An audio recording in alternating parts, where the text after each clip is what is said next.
So a Republican has won an election, and you know what that means. Jimmy Carter has to stay alive for 4 more years.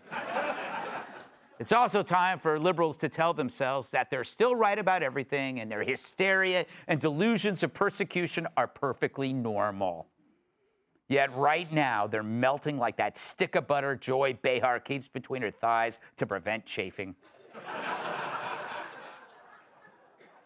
Case in point, last night, all the other late-night hosts threw a hissy fit. It's too bad Tim Waltz is still grieving, or he could send them all a sack of industrial-strength tampons. Poor Jimmy. True, it was a terrible night for women, children, and for the hundreds of thousands of hard-working immigrants who cut his lawn. It was a terrible night for women, for children, for the hundreds of thousands of hardworking immigrants who make this country go. For healthcare, for our climate, for science, for journalism, for justice, for free speech. It was a terrible night for poor people, for the middle class, for seniors who rely on Social Security, for our allies in Ukraine, for NATO, for the truth and democracy and decency. And it was a terrible night for everyone who voted against him. And guess what? It was a bad night for everyone who voted for him, too. You just don't realize it yet. Oh. You know what? If I ever cry on TV, it'll be because Maroon 5 put out a new song. But that's it. You big Now,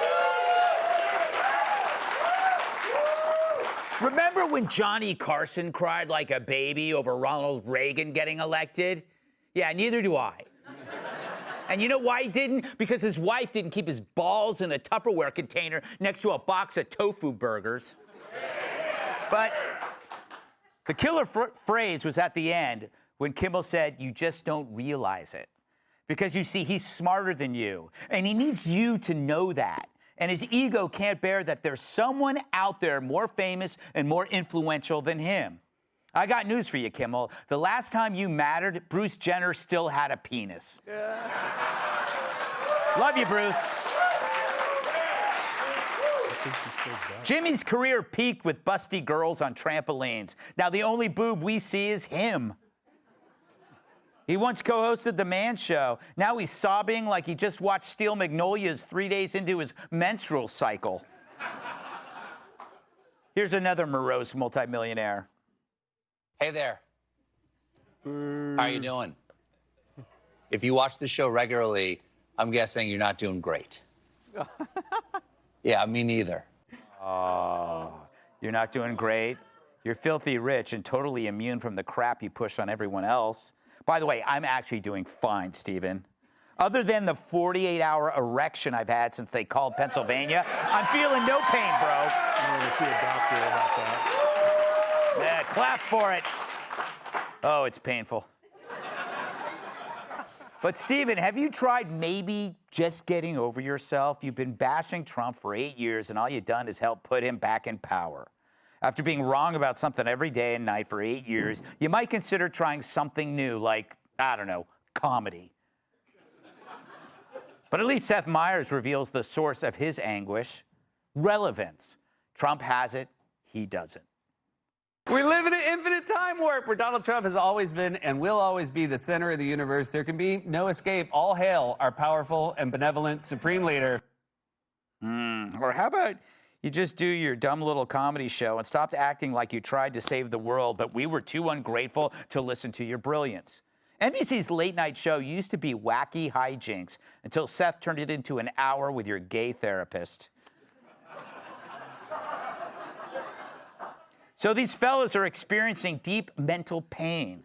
And it's not just them.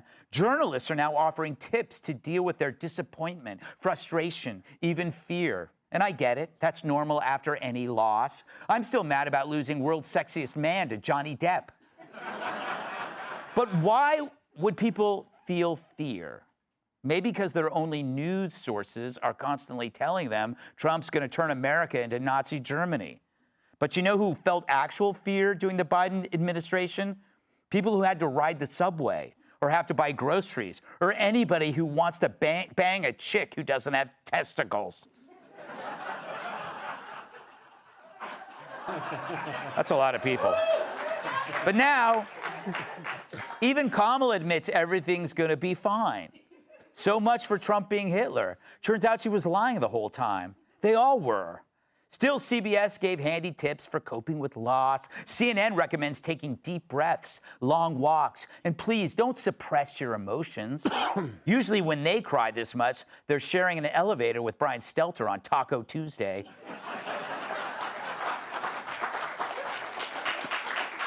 And so the media is giving you solutions to the problems they caused.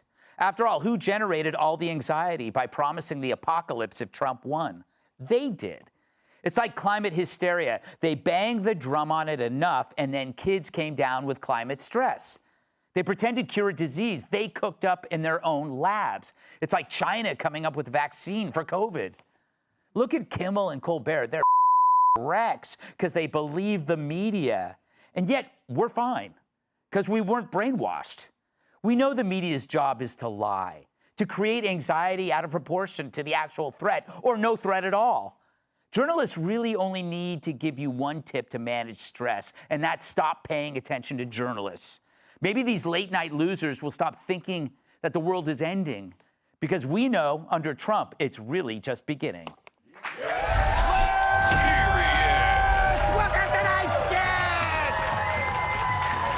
He's like Joe Biden, and that a woman tried to steal his house too. Actor, writer, and comedian Jamie Lissow.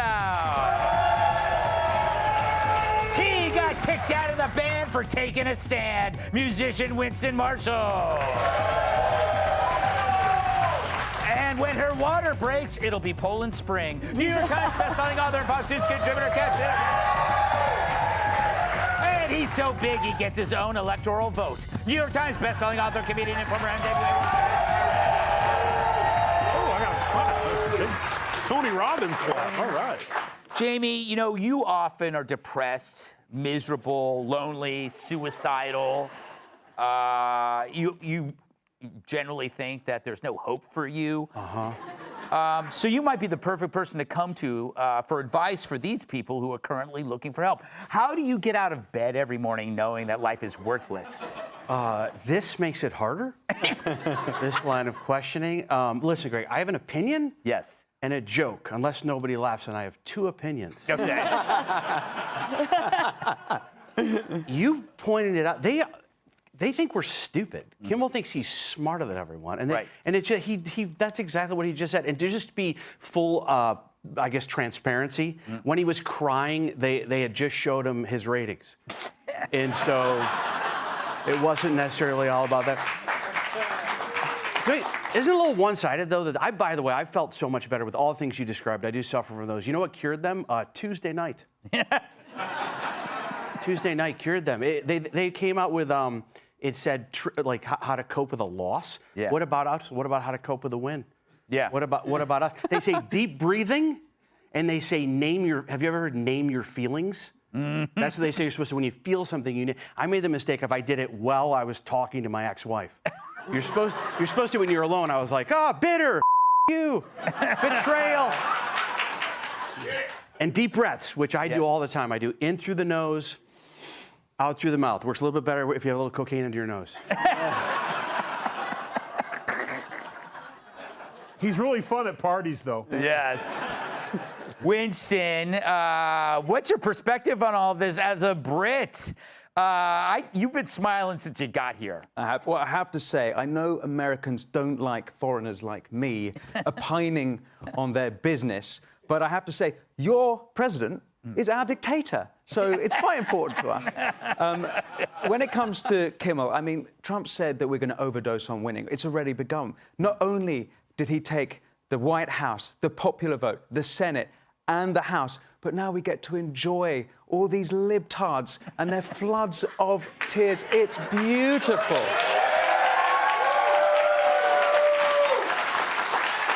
They should actually be giving us coping tips to deal with them.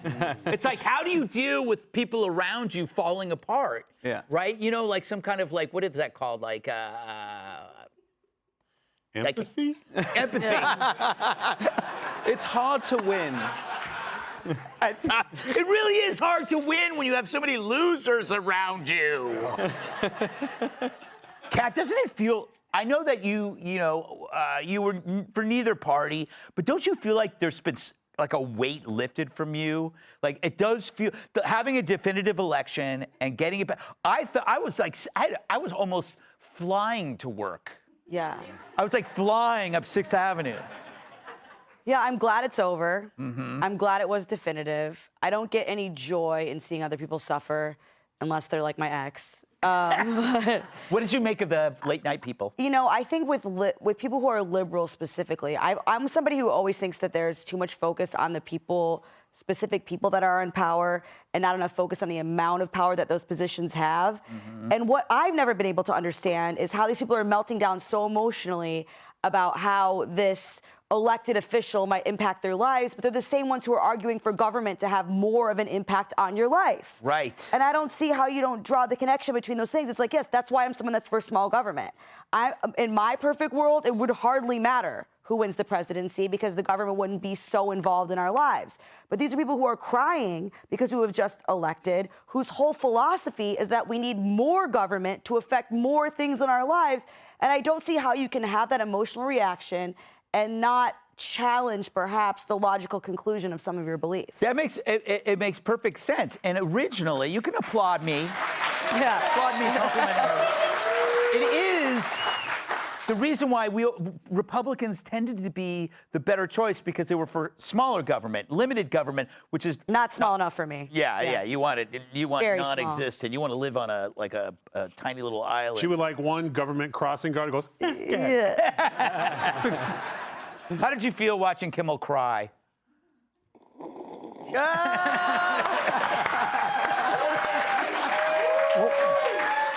One of his tears fell out. Hold on. You know, it's funny how this derangement's working because it only seems to work if you have a camera in front of you. Mm-hmm. Like, I expected to walk into work, stepping over, Me too. crying, to your credit, libtards. Yes. Like, oh, excuse me, oh, tear. Yes. There we go. But it wasn't. Everybody went back to their lives. Yeah. So apparently the only way this heartbreak works is if you film it or force someone else to film it. Right. But to your point about Carson, we never knew his political affiliation because he was there to make everyone laugh. All the late night shows were. All three of them should be fired because it was such a big, murderous election on one side that it should have been a reset. Because when it happened in 20, when he lost and Biden got in, I don't remember us doing an episode on coping skills. There was no line in the audience where I was like, thank you for coming. Yeah. Thank you. We just like, well, let's keep going. And I believe we made fun of the situation and ourselves. So I always tell people, try to be the bigger man, which is ironic. But And impossible. In this case, because the poor sportsmanship is coming from TV, normally I would say you can have one lap and smell your flowers, but go ahead and take 4. Because there's nobody going, oh, that's wrong. It's not. You have to be either on Instagram or TikTok to be the outrage. So it's the same thing, and shame on them. Just do your job, Jimmy. Yeah. You know, like, I know it's hard to do, but do your job. Amen. But you know what? No. Jimmy, keep doing what you're doing, because I love being number one. Yeah. I think we've destroyed them. All right. Let's move on to the next segment, shall we? Yes, Greg. Click here to subscribe to the Fox News YouTube page to catch our hottest interviews and most compelling analysis. You won't get it anywhere else.